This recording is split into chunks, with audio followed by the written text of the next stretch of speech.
Organizing my sister's hen do felt like a big responsibility. So, when I found the perfect house, a sprawling historic gem tucked away in the Peak District that could host all 10 of us and surprisingly cheap, I thought I had hit the jackpot.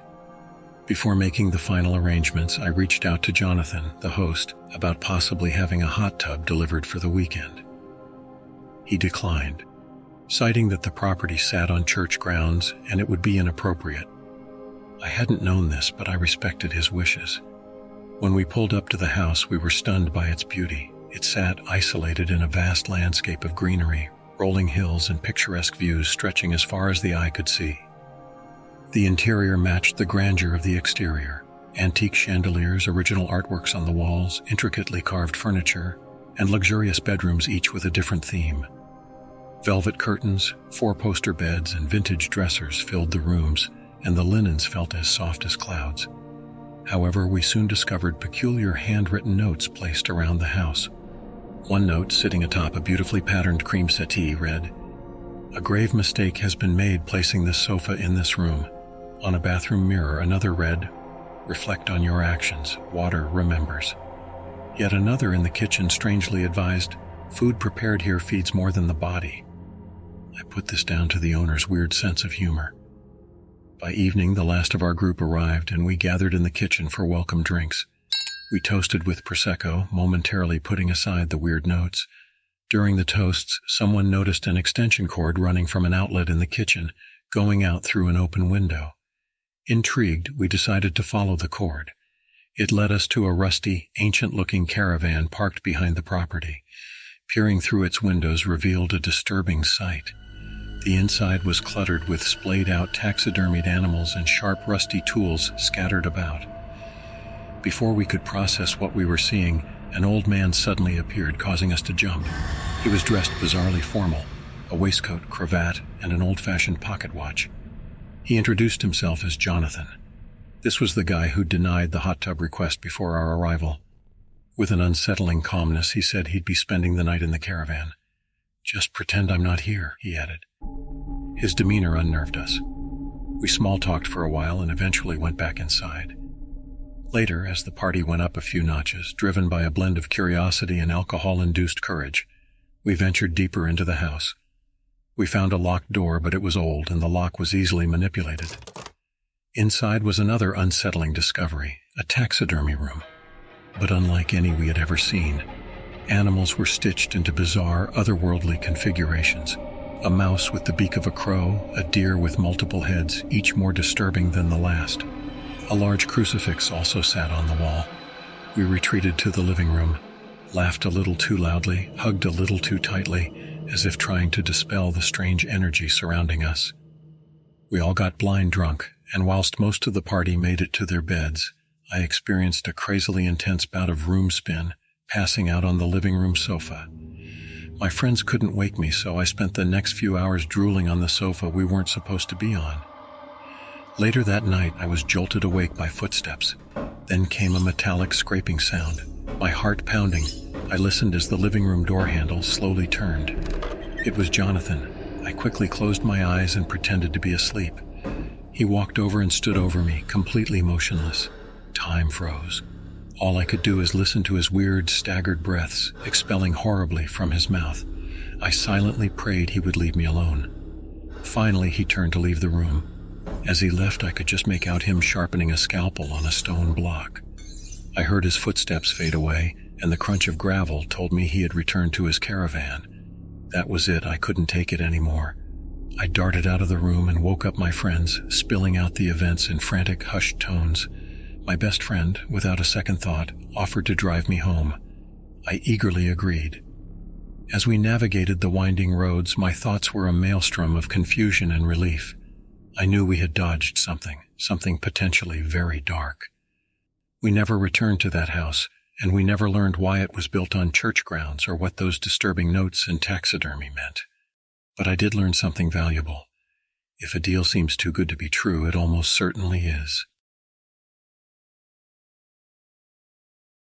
I'm an avid traveler, always searching for remote spots to explore. The more remote, the better. So when I found a listing on Airbnb for a cottage set deep in the countryside, it seemed perfect. a quaint little stone building surrounded by rolling hills and meadows, far removed from the noise and chaos of the city. My girlfriend Sarah and I immediately fell in love with the pictures and booked it for a week.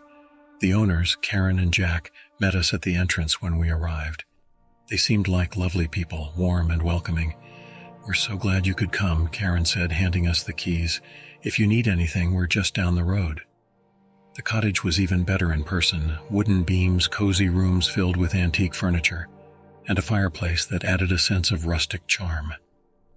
We spent the first 5 nights relaxing, hiking the trails around the property, and taking trips to the nearby village.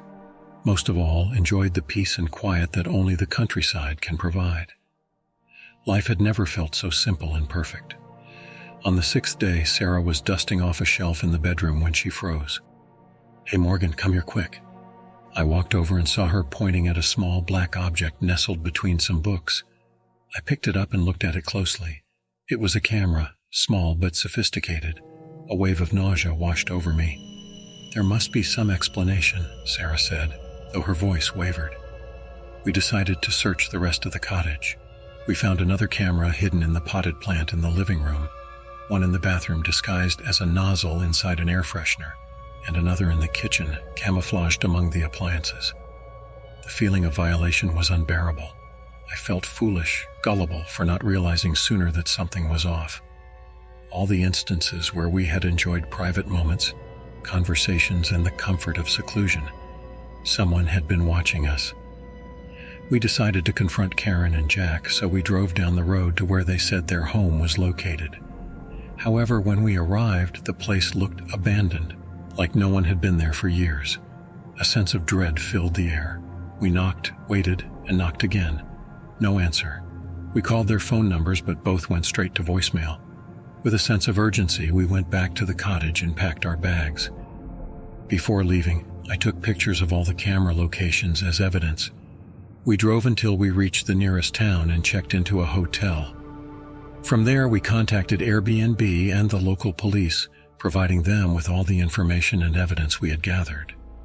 Airbnb took the listing down immediately and promised a full investigation. Days turned into weeks, and we were back in our home city trying to get back to our normal routine. But the sense of violation lingered, haunting us. Finally, we received an update from the local police.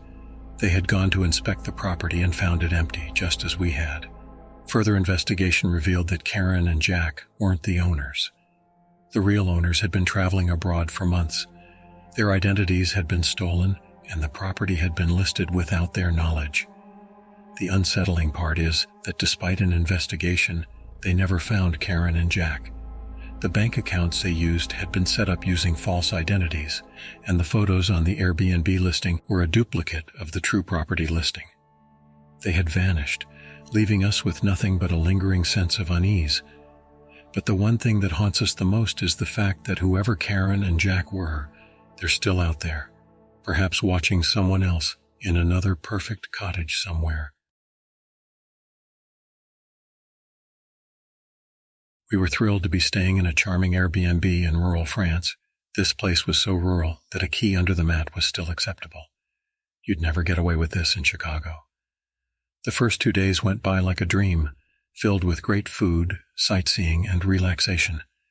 The house was beautiful, nestled among vineyards and rolling hills. The rooms were tastefully decorated, and everything felt comfortable and welcoming. It was supposed to be a perfect vacation, and up until that point, it had been. On our 3rd night, I woke up with a start. I heard muffled noises coming from downstairs. I looked at the bedside clock, but its screen was blank. The power was out. I strained my ears to make sense of the sounds and realized they were whispers. My heart started to race. My partner stirred beside me. "What's going on?" they asked, noticing my tense posture. "I think I hear people downstairs," I said softly. We both listened. The whispers were accompanied by other sounds, the front door creaking, then the sound of someone fumbling at the back door. We both looked at each other, eyes wide. Someone was trying to get into the house. Our breathing became shallow. We debated whether to call the police, but our phones were charging in the living room. Then we heard it, an internal door opening. It was coming from the direction of the connecting garage. Whoever was outside had found a way in. We heard the intruders dragging something heavy across the floor downstairs.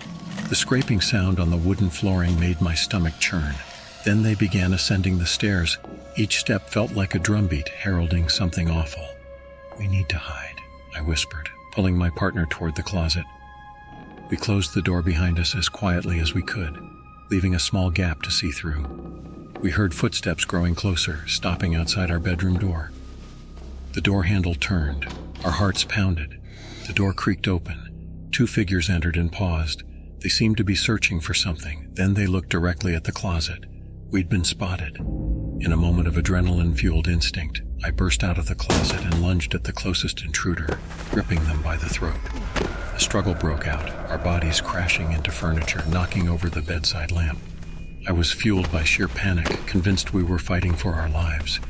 Just then, the room filled with light. The power was back on. My partner flipped the switch and yelled, "Stop!" In the harsh light, everyone's faces were clear. Confusion reigned. These were not criminals. They were just as shocked as we were. "Who are you? Why are you in our house?" one of the intruders said, still gasping for air after my chokehold. "Your house?" I gasped, still catching my breath. "This is our Airbnb." The 4 of us looked at each other in utter disbelief. It took a few minutes and some shaky conversations to figure out what had happened. It turned out that we were in the wrong house. Our Airbnb was a few houses down, and we had mistakenly entered and made ourselves at home in a house that looked almost identical to the one in the Airbnb photos. These intruders were the actual homeowners, returning from a long weekend trip, puzzled to find their door unlocked and strangers sleeping in their bedroom. They had been equally scared, thinking they were confronting burglars. The dragging noise was them moving a suitcase inside as quietly as possible to not alert the intruders. Us, which explained the dragging sounds. The realization was as shocking as it was humiliating. We gathered our belongings, profusely apologizing for the immense misunderstanding. They were gracious but visibly shaken, as were we. We finally located our actual Airbnb a few doors down and spent the night replaying the events over and over in our heads, grateful that the night had not taken a darker turn. It was a sobering lesson in the importance of double-checking details and a stark reminder that sometimes the most unsettling experiences come not from malevolent intentions, but from a series of unfortunate misunderstandings. And so, in the most awkward way possible, our vacation became memorable, but for all the wrong reasons. Imagine booking a dream weekend getaway in a floating cabin, luxury isolation, and the serenity of a secluded lake. Now imagine that dream turning into a nightmare. When Layla found the floating barrel cabin on Airbnb, I thought it was a joke. "You can't be serious," I said, scrolling through the photos of the huge barrel bobbing gently on the calm waters. "It's perfect," she grinned, "an adventure we'll remember forever." The listing described the experience as water glamping. I'd never seen anything like it before. We packed for a weekend away, the excitement of isolation mixed with luxury pulling us in. We arranged to meet the owner, Katie, who was friendly, and our journey started by boarding a small motorized dinghy, which was ours for the weekend. This made the experience feel even more exclusive. "So do you guys have experience on the water?" I shook my head. "Oh," said Katie, looking pensive. "That makes me feel a little nervous," she said. Not wanting to jeopardize the experience, I did what I could to alleviate the owner's fears. "I'm sure it'll be fine. I did lots of kayaking as a kid." "Well, all right, if you're sure," said Katie. "Imagine the stories we'll have," Layla laughed as we motored away from the mainland. We whooped and punched the air as we followed the owners to the cabin in their separate dinghy. Our first sight of the cabin had us in awe. The giant barrel cabin sat by itself, tethered in the middle of the giant lake. We docked the dinghies and Katie showed us round the barrel accommodation. It was compact but furnished in a way that made it feel like a luxury space. The huge barrel shape was connected to a floating platform and was surprisingly well stocked, with an onboard tiki bar, DVD, and TV setup. It even had a gas-powered barbecue. Electricity was through a solar panel setup on the roof. One of the dominant features was the domed window, giving an unobstructed panoramic view of the surrounding lake. The water was still, and in the distance we could hear the sounds of a nearby wildlife sanctuary. Katie gave us a wave as she motored away in the dinghy. With Katie long gone, we both relaxed into our deck chairs, embracing the silence and serenity of the isolated lake cabin. We were totally alone in the wilderness. Nightfall came swiftly, with 1,000 mosquitoes keeping us company. As we barbecued our dinner, we laughed and swatted the mosquitoes away, eventually escaping to the sanctuary inside our cabin. We even made jokes about being surrounded by the local wildlife, making our stay feel even more adventurous. We drank wine and watched a movie on Netflix that I had downloaded onto my phone. We both passed out into a deep sleep until a massive thunderstorm rolled in. Each flash of lightning illuminated our little cabin in stark contrast to the dark. Rain began pelting down, and the water grew choppy. The barrel cabin started to rock. I tried to calm Layla's nerves, insisting that these cabins were built to withstand such weather. But when I noticed a trickle of water coming from the top of the barrel, I realized the storm was maybe more than this floating marvel could handle. As the minutes passed, the trickle became a stream. Our luxury floating cabin was taking on water. Layla's face was pale. "It's okay," I whispered, trying to hide my rising panic. "We're close to the shore. In a worst-case scenario, we can use the dinghy to get back." But the reality was, I had no experience of boating in storms. Also, I didn't want to mention that the wildlife sanctuary was known for having a large number of crocodiles in the water. Swimming definitely wasn't an option. The anxiety was palpable as I started to think about our options. The power suddenly went out, enveloping us in darkness. The water must have got into the electrics. I reached for my torch, shining it around the barrel, looking for anything to stop the water. Layla pointed to the domed window, her voice trembling. "Look." The beam of my torch caught dozens of illuminated eyes surrounding the cabin, reflecting the light with a sinister glow. Crocodiles. Attracted by the storm, they were all around us. I felt a sinking feeling in my stomach. Here we were, in a leaking cabin surrounded by one of the most fearsome predators on the planet. "We need to get to the dinghy," Layla whispered. "What if they're near the dinghy?" I replied, making my voice sound sharper than intended. "We can't stay here," she said, her voice trembling but determined. Moving slowly, we packed our essentials. The sound of the pouring rain was deafening, masking any sounds the crocs might make. Each time lightning flashed, it illuminated our small cabin, now surrounded by looming shapes in the water. With the cabin slowly taking on water, we took a deep breath and moved towards the dinghy. Holding each other, we tried to make as little noise as possible, our torch our only guide in the pitch black. The boat was a few agonizing meters away. The rain made the deck slippery, and each step felt like an eternity. Layla nearly slipped, but I held her tightly. We finally reached the boat, our hearts pounding. Starting the motor was nerve-wracking.